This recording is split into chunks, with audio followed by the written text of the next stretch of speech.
اعوذ باللہ من الشیطان الرجیم بسم اللہ الرحمن الرحیم الا بذکر اللہ تطمئن القلوب صدق اللہ العظیم وصدق رسولہ النبی الکریم ان اللہ وملائکتہ یصلون علی النبی یا ایہا الذین آمنوا صلوا علیہ وسلموا تسلیما اللہم صل علی سیدنا ومولانا محمد معدن الجود والکرم وآلہ وصحبہ وبارک وسلم۔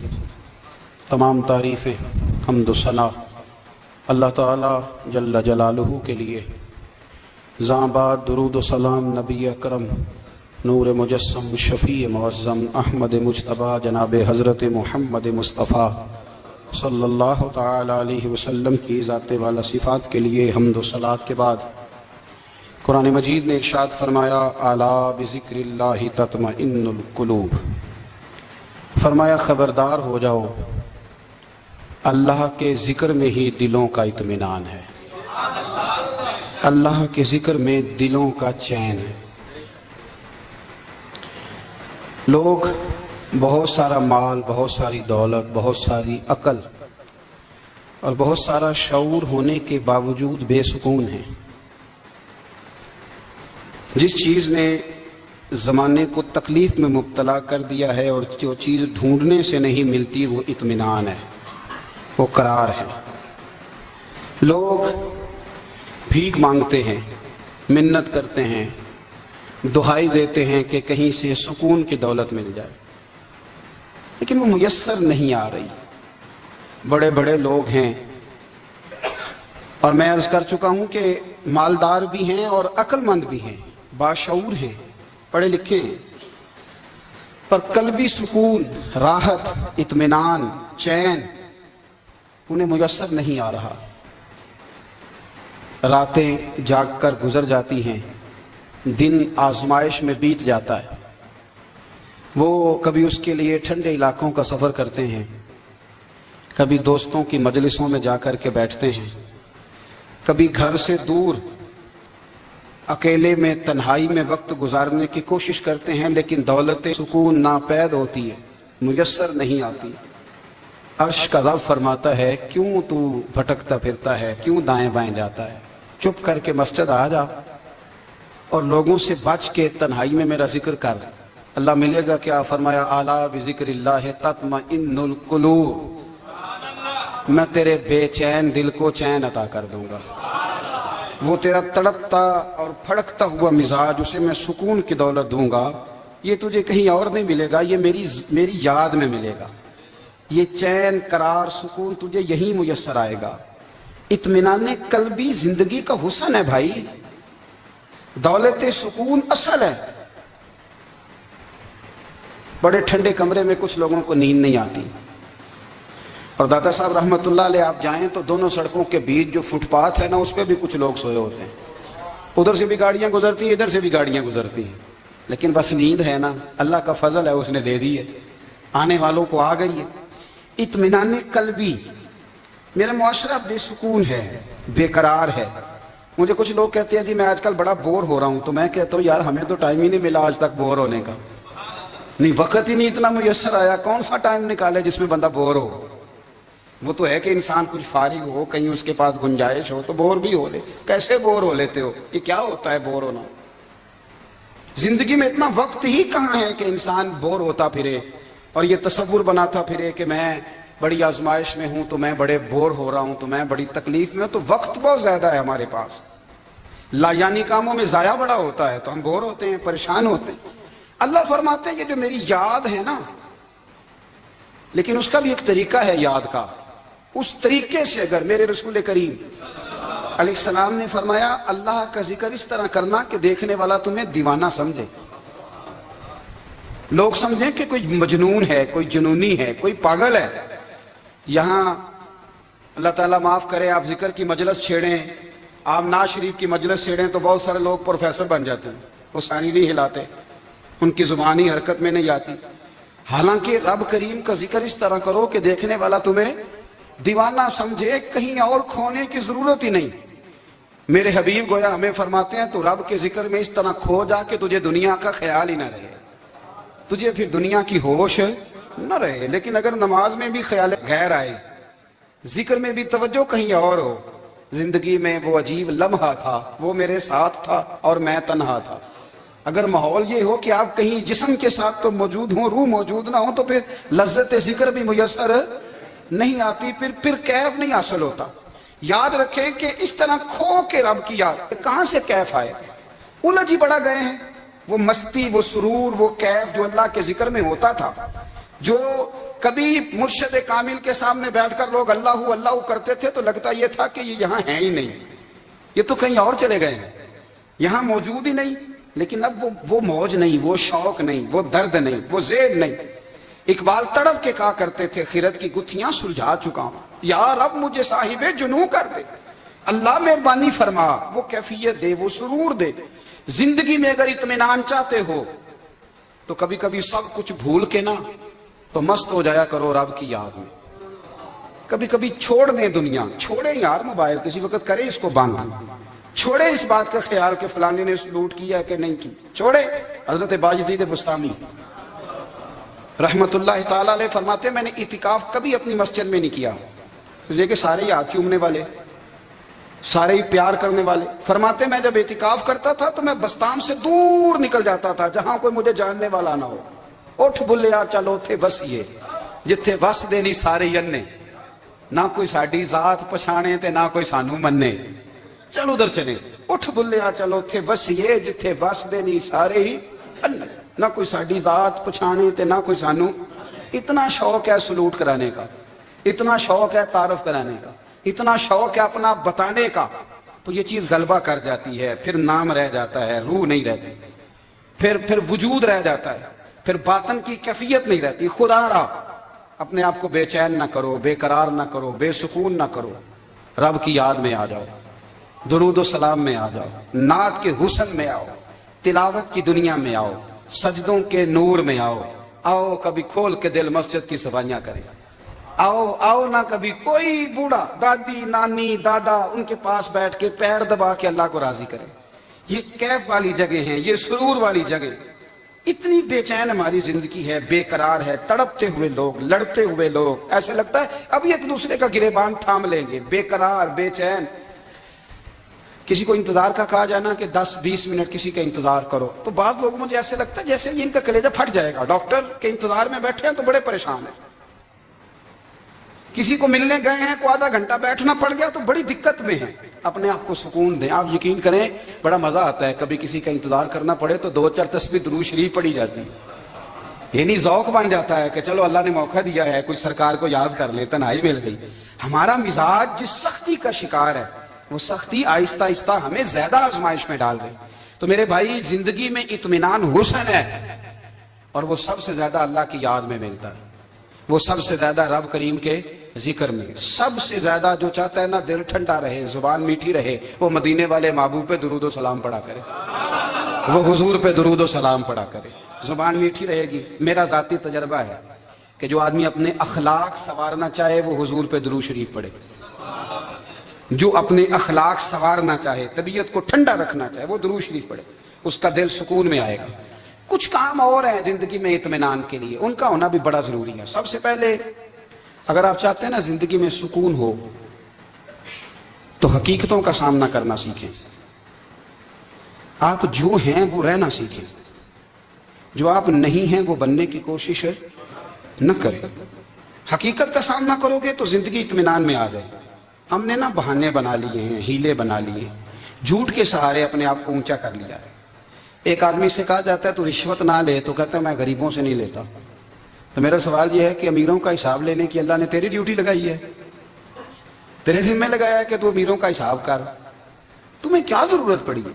ہم نا بہانہ کرتے ہیں، رشوت لینے والے کا الگ بہانہ ہے اور سفارش والے کا الگ بہانہ ہے۔ حقیقت کا سامنا کریں، حقیقت کا۔ جو میرے ذمہ داریاں ہیں وہ میں نے پوری کرنی، جو آپ کی ذمہ داریاں ہیں وہ آپ جان نہ چھڑائیں، حقیقت پسند بنیں۔ میرے رسول کریم، پھر پڑھیے درود شریف، صلی اللہ علیہ تعالی علیہ وسلم۔ حضور صلی اللہ علیہ وسلم نے فرمایا کہ میری بیٹی سیدہ فاطمہ الزہرا رضی اللہ تعالیٰ عنہا صرف جنتی نہیں، جنتی عورتوں کی سردار ہے۔ لیکن حضور نے یہ بھی فرمایا کہ فاطمہ یہ خیال رکھنا اگر اللہ نے حساب پوچھا تو حساب تم نے خود دینا ہے۔ حقیقت کی طرف توجہ کرائی حضور نے، وہ صرف جنتی نہیں، جنتی عورتوں کی سردار ہے، پر حقیقت کی جانب توجہ۔ میں حقیقت یہ ہے کہ اگر مالک نے حساب پوچھا تو اس کی تیاری بھی کرنی ہے۔ دیکھیں نا، ہمیں کچھ یقین نہیں، اللہ معاف کرے کہ ہمارا حساب کیسا ہوگا، لیکن کتنے آزاد ہیں۔ یعنی بڑی دلیری سے بندے کہتے ہیں فجر نہیں پڑھتا جی، 3 پڑھتا ہوں جی، عشاء رہ جاتی ہے جی، کپڑے صاف، بڑی دلیری سے۔ اور سیدہ فاطمہ الزہرا نے ساری رات مصلی باندھ رکھا ہے، حالانکہ انہیں یقین تھا کہ رب مجھے بغیر حساب کتاب جنت دے گا۔ حقیقت کا سامنا کریں، جو حقوق آپ کے ہیں وہ آپ نے ادا کرنے ہیں، جو ذمہ داریاں ہیں وہ ذمہ داریاں ہیں۔ دیکھیں نا، حضرت موسیٰ کلیم اللہ علیہ السلام کے پاس اسرائیل روح نکالنے آئے تو حضرت موسیٰ نے تھپڑ مارا، آنکھ نکال دی، واپس گئے۔ اللہ انہوں نے تو جلال فرمایا ہے، کہا موسیٰ علیہ السلام سے کہیے بیل کی پشت پر ہاتھ رکھیں، جتنے بال ان کے دست مبارک کے نیچے آئیں گے اتنے 1000 سال ان کی عمر بڑھا دی جائے گی۔ یعنی میرے کان میں کوئی بتا دے کہ جناب 60 سال بڑھ گئی، یا آپ کے کان میں کوئی کہہ دے تو خوشی ہوتی ہے کہ نہیں؟ لیکن یہ حقیقت پسندی نہیں، اس لیے کہ 60 بھی گزر جائیں گے، 70 بھی، یہ حقیقت نہیں۔ حضرت موسیٰ کلیم، چلے میں مثال دیتا ہوں، سمجھ لے 10 بال، حالانکہ بہت زیادہ آتے ہوں گے، 10 بال اگر حضرت موسیٰ کے ہاتھ کے نیچے آئے تو 10,000 سال تو عمر بڑھ گئی نا۔ 10 یعنی 10 سال نہیں، 10 100 نہیں، 10 بہت زیادہ تھی نا۔ تو حضرت موسیٰ کلیم اللہ علیہ السلام سے آ کے عرض کیا گیا حضور بیل کی پشت پر ہاتھ رکھیں، جتنے آپ کے ہاتھ کے نیچے بال آئیں گے اتنے 1000 سال عمر بڑھ جائے گی۔ تو حضرت موسیٰ نے حقیقت پسندی والی بات کی، فرمایا پھر کیا ہوگا؟ 10,000 سال کے بعد پھر کیا ہوگا؟ کہا حضور جانا تو پھر بھی ہے، فرمایا پھر ابھی چلتے ہیں۔ اگر جانا ہے نا، جانا ہے تو پھر، اگر جانا ہے تو پھر ابھی۔ اور سجنوں اگر نماز پڑھنی ہے تو ابھی کیوں نہیں؟ اگر داڑھی رکھنی ہے تو پھر رمضان کا انتظار کیوں کریں، ابھی کیوں نہیں؟ اگر سچ بولنا ہے تو پھر، اگر رزق حلال کھانا ہے تو پھر انتظار کا ہے۔ حقیقت ہوتی ہے، بہانہ ہوتا ہے، حقیقت چھپ نہیں سکتی بناوٹ کے اصولوں سے، کیونکہ خوشبو آ نہیں سکتی کبھی کاغذ کے پھولوں سے۔ یہ بات یاد رکھیں، اگر جانا ہے تو حضرت کلیم فرمانے لگے پھر 10,000 سال کے بعد بھی جانا ہے تو آج بھی۔ ہمیں بے قراری زندگی میں اس لیے کہ ہم حقیقت پسند نہیں، ہم بہانوں میں، ہم ہواؤں میں جیتے ہیں، ہواؤں میں، خیالات میں زندگی گزارتے ہیں۔ بڑا ٹائم پڑا ہے، مثلاً کتنا میرے رسول کریم صلی اللہ تعالیٰ علیہ وآلہ وسلم نے ایک دن صحابہ سے فرمایا تمہیں حیا نہیں آتی؟ حضور کیا ہوا؟ فرمایا وہ والے مکان بناتے ہو جن میں تم رہ نہیں سکتے، وہ والا مال جمع کرتے ہو جو کھا نہیں سکتے، حیا نہیں آتی؟ عرض کی حضور حکم کریں تو محبوب فرمانے لگے جوتے کا ایک تسمہ بند کرتا ہوں تو سوچتا ہوں دوسرا بند کرنے سے پہلے موت آ جائے گی، ایک سانس اندر جاتی ہے تو دوسرا آنے سے پہلے میں یاد کرتا ہوں کہ مجھے دنیا سے جانا ہے۔ تمہیں حیا نہیں آتی؟ وہ مکان بناتے ہو جن میں رہ ہی نہیں سکتے، وہ مال جمع کرتے ہو جو کھا۔ حقیقت پسند نہیں بھائی ہم۔ بہت سارے لوگ ہیں بڑی باتیں سناتے ہیں، بڑی، میں کہتا ہوں اصل میں نا زیادہ باتیں سنا کے نا بیچارہ اپنے آپ کو مطمئن کرنا چاہتا ہے، اصل بات یہ ہے کہ اندر سے نا ہلا ہوا ہے، کچھ بھی نہیں، بڑا زیادہ ہنستا ہے اور مجھے لگتا ہے کہ کوئی گہرا زخم چھپا رہا۔ اس لیے ملمہ سازی، حقیقت پسند بنو، حقیقت پسند۔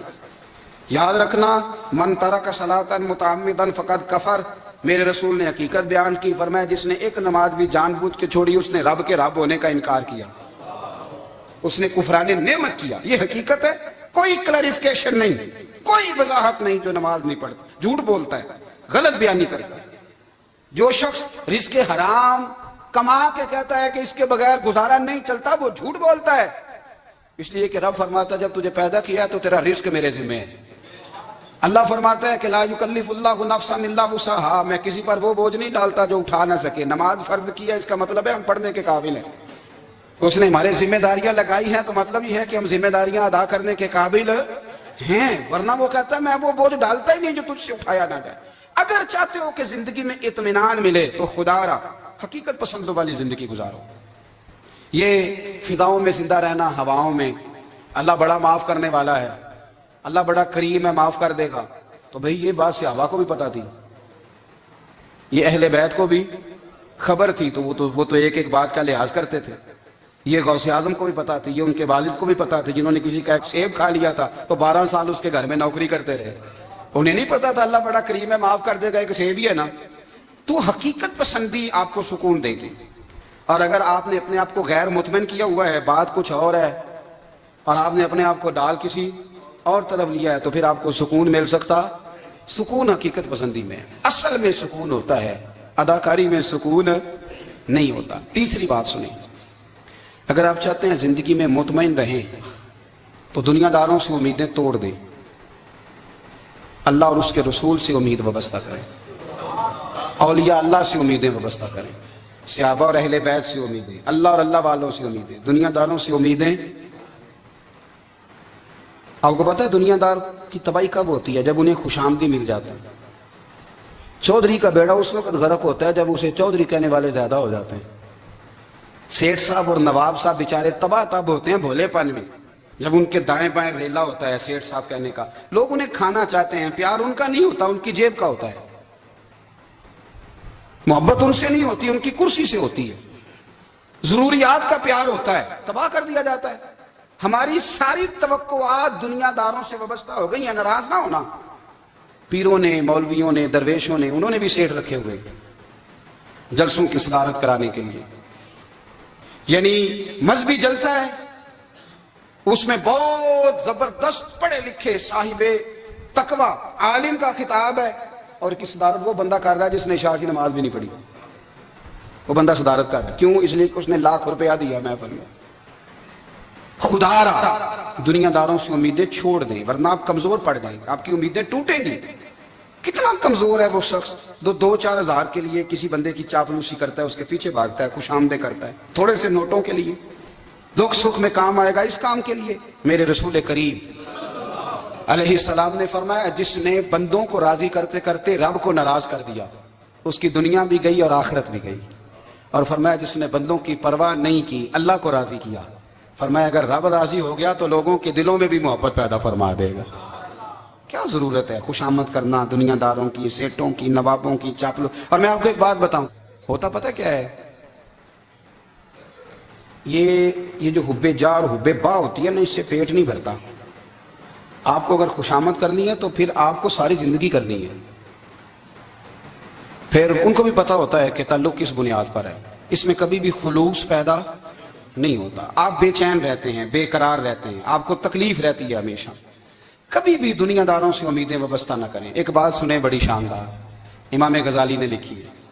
امام غزالی فرماتے ہیں کہ ہارون رشید نہ حج کر کے واپس آیا بغداد میں، تو کونے میں حضرت بہلول دانا بیٹھے تھے. رش بہت تھا، مجمع بڑا تھا. حضرت بہلول دانا بھی سڑک کے کنارے بیٹھے تھے. تو سپاہی کہنے لگے یہاں سے اٹھ جاؤ. فرمانے لگے ہارون رشید کی زمین نہیں، زمین میرے رب کی ہے، میں کیوں اٹھوں؟ وہ قریب سے گزرا تو سلام لی. تو آپ نے اس کا پروٹوکول دیکھا تو فرمانے لگے ہارون رشید تجھ سے تگڑے تگڑے موٹے موٹے پروٹوکول میں نے لوگوں کے دیکھے ہیں، اور یہ جو تیرے دائیں بائیں آج تیرے نعرے لگا رہے ہیں، یہ پہلے ان لوگوں کے نعرے لگایا کرتے تھے. اور تھوڑا وقت گزرنے دے، جو تیرے بعد آئے گا نا، یہ سارے پھر ان کے نعرے بھی لگائیں گے. تو جھوٹ کی دنیا میں زندہ ہے، ان سے تو نے امیدیں وابستہ کی ہیں، یہ کل اس کے نعرے لگائیں گے. اس کے دل پہ بڑا اثر ہوا، گھوڑے سے اتر آیا، آگے کہنے لگا حضور آپ نے مجھے بڑی اچھی نصیحت کی ہے، میرا دل بڑا ٹھنڈا ہوا ہے. میں نے سنا ہے آپ مقروض ہیں، کچھ لوگوں کا قرض، تو مجھے کوئی حکم ہی کر دیں. آپ ہنسنے لگے، فرمانے لگے یار تو بڑا ہی بیوقوف ہے، بڑا ہی بیوقوف ہے تو. میں تجھے نصیحت کر رہا ہوں، تو مجھے الجھا رہا ہے. حضور کوئی حکم کر دیں. کیا خوبصورت انداز ہے رب کریم کے بندوں کا.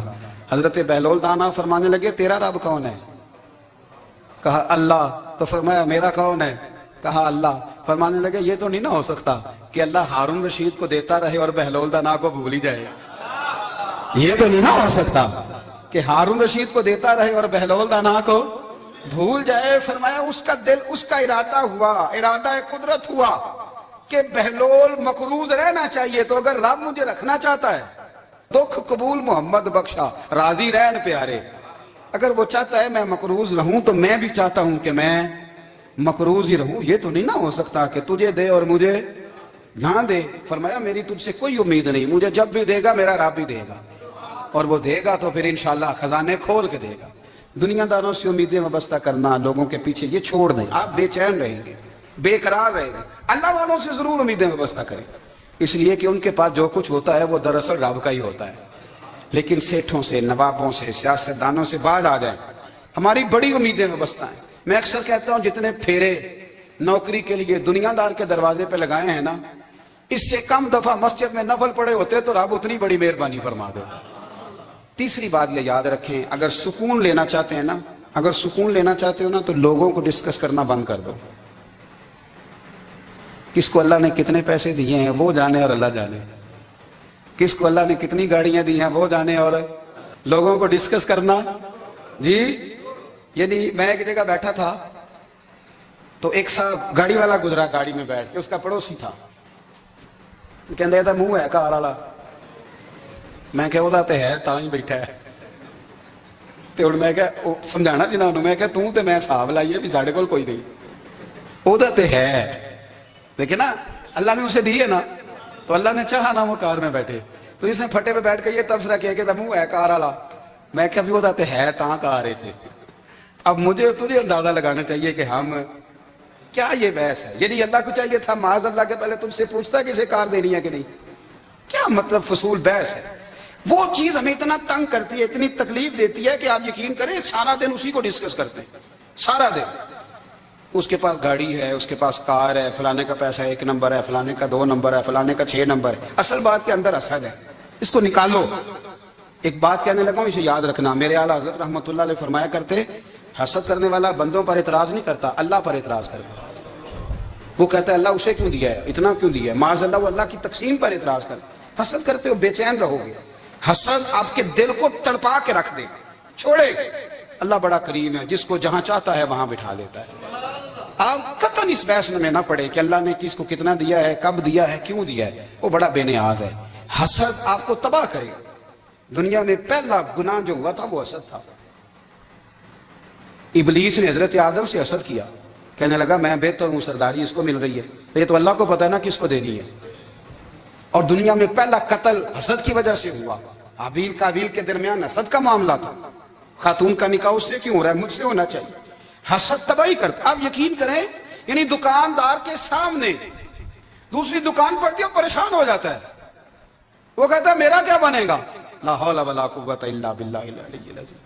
یعنی تیرا کا خیال ہے کہ تیرے حصے کی روٹی وہ کھا جائے گا، اتنا چھوٹا دل، یعنی تیرا موقف یہ ہے کہ تیرے حصے کا نصیب اس تک چلا جائے گا، یہ تیری خواہش ہے۔ ایک دوسرے کی کمزوریاں بیان کرنا، اس کا تو مال ہی ناقص ہے جی، اس کے تو پاس ہی کچھ نہیں، یہ تو کمزور لوگوں کا طریقہ ہے۔ میرے رسول کریم علیہ السلام گزر رہے تھے، پت جھڑ کا موسم تھا، خزاں کا موسم تھا، درختوں کے پتے جھڑ رہے تھے، صحابہ کو ساتھ لے کے حضور گزرے، اور ایک درخت کی ٹہنی کو پکڑ کے حضور نے ہلایا۔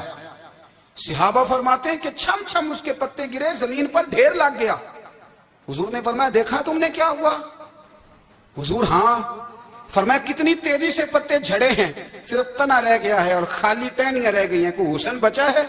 حضور نہیں۔ تو نبی کریم فرمانے لگے جو حسد کرتا ہے نا اس کی نیکیاں بھی اسی طرح جھڑ جاتی ہیں، اسی طرح۔ اور ایک جگہ حضور فرمانے لگے جس طرح راکھ لکڑی کو آگ جب آگ کھا جائے تو پھر لکڑی کو لکڑی نہیں کہا جاتا، راکھ کہا جاتا ہے، کوئلہ کہا جاتا ہے، اس کی اصل باقی یعنی اسے کھائی جاتی ہے۔ تو حضور علیہ السلام فرمانے لگے جس طرح آگ لکڑی کو کھا جاتی ہے، فرمایا اسی طرح حسد نیکیوں کو کھا جاتا ہے، نیکیاں رہتی نہیں۔ حسد کرنے والے کے پاس نیکیاں یعنی ان کی اصل شکل موجود، کبھی بھی حسد نہیں کریں۔ اللہ کی تقسیم ہے، جس کو چاہے جب چاہے جتنا چاہے عطا کرے۔ اور چوتھی بات میرے بھائی، کبھی بھی بغض نہ پیدا کریں، بغض والے لوگ بے سکون رہتے ہیں۔ بہت ساری کمزوریاں ہمارے اندر ہوتی ہیں نا، پھر اللہ ہماری روزی تو نہیں نہ بند فرماتا، یہ تو نہیں کہتا کہ زمین سے نکل جاؤ۔ اگر یہی والا معاملہ ہو جو ہمارا ہے کہ شادی پہ اس نے میرے ساتھ برا سلوک کیا تھا، اب ساری زندگی بغض رکھنا ہے، اگر یہی معاملہ فرشتے اللہ کی بارگاہ میں کہیں کہ یا اللہ اس نے فلانے دن شراب پی تھی، اب اس کو زمین میں نہیں رہنے دینا، نظام زندگی چلے گا؟ تو اگر اللہ ہمیں معاف کرتا ہے تو ہم بندوں کو معاف کیوں نہیں کرتے؟ آپ یقین کریں اتنی لمبی عداوتیں، اتنا لمبا حسد، اتنا لمبا بغض، اتنا لمبا. حدیث میں نے پڑھی، میں حیران رہ گیا. میرے نبی کریم علیہ الصلوۃ والسلام نے فرمایا اپنی بیوی سے کبھی بغض نہ رکھنا. اگر اس کی ایک بات ناپسند ہو تو اسے چھوڑ کے وہ بات دیکھو جو تمہیں پسند ہے. میں اس حدیث کو پڑھ کے سوچنے لگا کہ کیا بیوی کا بھی بغض رکھتے ہیں لوگ؟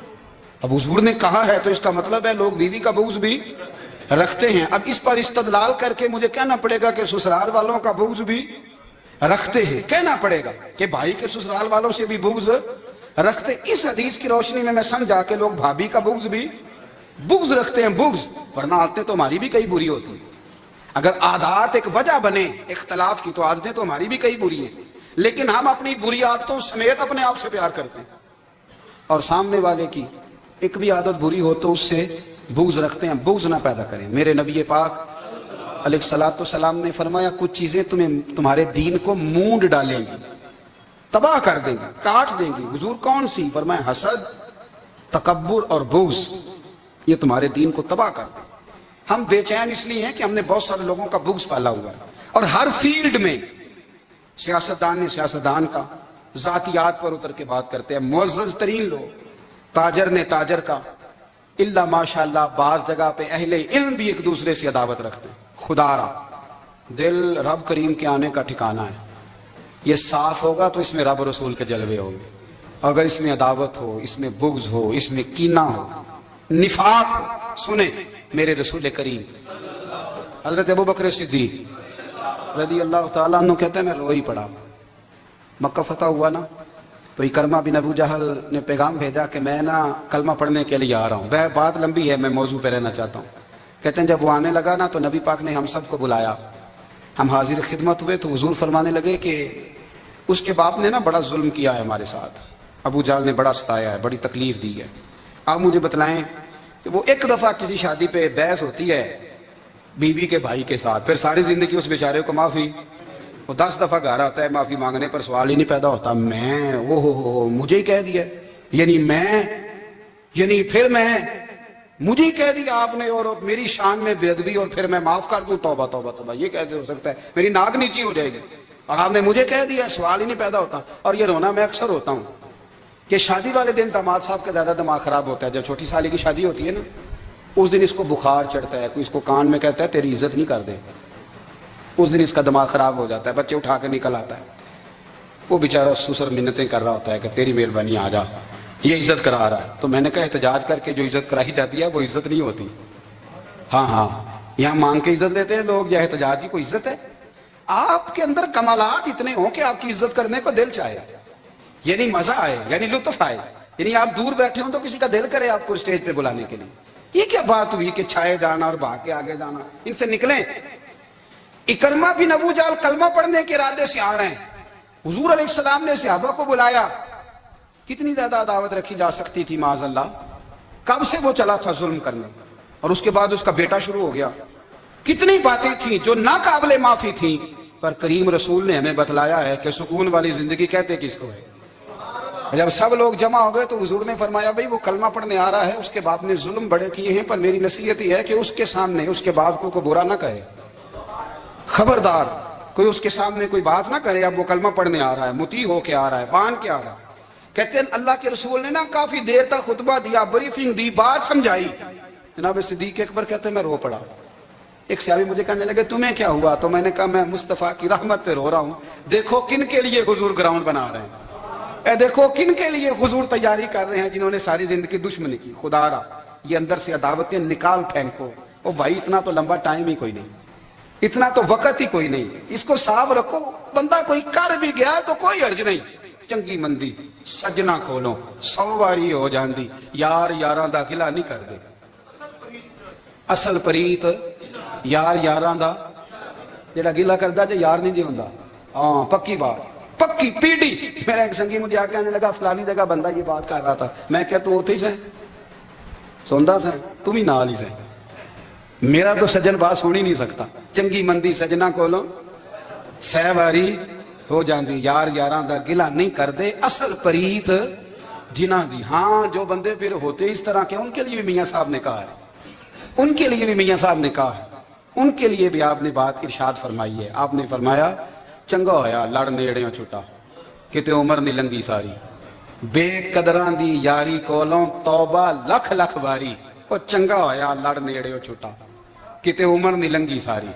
جو اس طرح کا تھا نا شکوے کرنے والا, بغض رکھنے والا, فرمایا بے قدران دی یاری کولوں توبہ, یعنی لاکھ طلاق کنے ہو گئے, یعنی 2 لاکھ باری توبہ کی تھی انہوں نے, گنی نہیں جا سکتی جتنی میاں صاحب نے توبہ کر دی. بے قدرے دوست, بے قدران دی یاری کولوں توبہ لکھ لکھ باری. چنگا ہویا لڑ نیڑیوں چھٹا کتے عمر نہیں لنگی ساری. تو مہربانی کریں, ایک تو اگر آپ مطمئن رہنا چاہتے ہیں تو کبھی کبھی نا مست ہو کے ذکر الہی کریں. مست ہو, وہ والا ذکر نہیں جس میں آپ موبائل بھی دیکھ رہے ہیں اور کہانیاں بھی. میرے سامنے کو بندہ جمعے والے دن یا تقریر کے درمیان تسبیح لے کے بیٹھ جائے تو میں اسے پوچھتا ہوں تو 2 کام ایک ٹائم کی میں پہ کرنا ہے. میری بھی بات سن رہے ہو, تسبیح پڑھی تو ممکن ہی نہیں. تسبیح تو تسبیح ہے, جب وہ ہوگی تو پھر کوئی اور کام سوال ہی نہیں پیدا ہو. ایک تو ذکر کریں محو ہو, دوسری بات حقیقت کا ساتھ نہ کریں. آپ اگر مطمئن رہنا چاہتے ہیں تو حقیقت پسند بنیں. تیسری بات حسد چھوڑ دیں, دوسروں کو ڈسکس کرنا چھوڑ دیں. آگے دیکھیں کہ اللہ نے مجھے کیا کچھ دیا, اس پہ راضی رہیں. اور چوتھی بات عداوت چھوڑ دیں, سینے میں کینہ چھوڑ دیں. آپ کی زندگی مطمئن ہو جائے گی, آپ خوشحال رہیں گے. وہ جو آپ لفظ کہتے ہیں نا کہ میں بور ہوں, میں پریشان ہوں, اس سے آپ نکل آئیں گے. اللہ ہمیں محبوب کی غلامی میں زندہ رکھے, غلام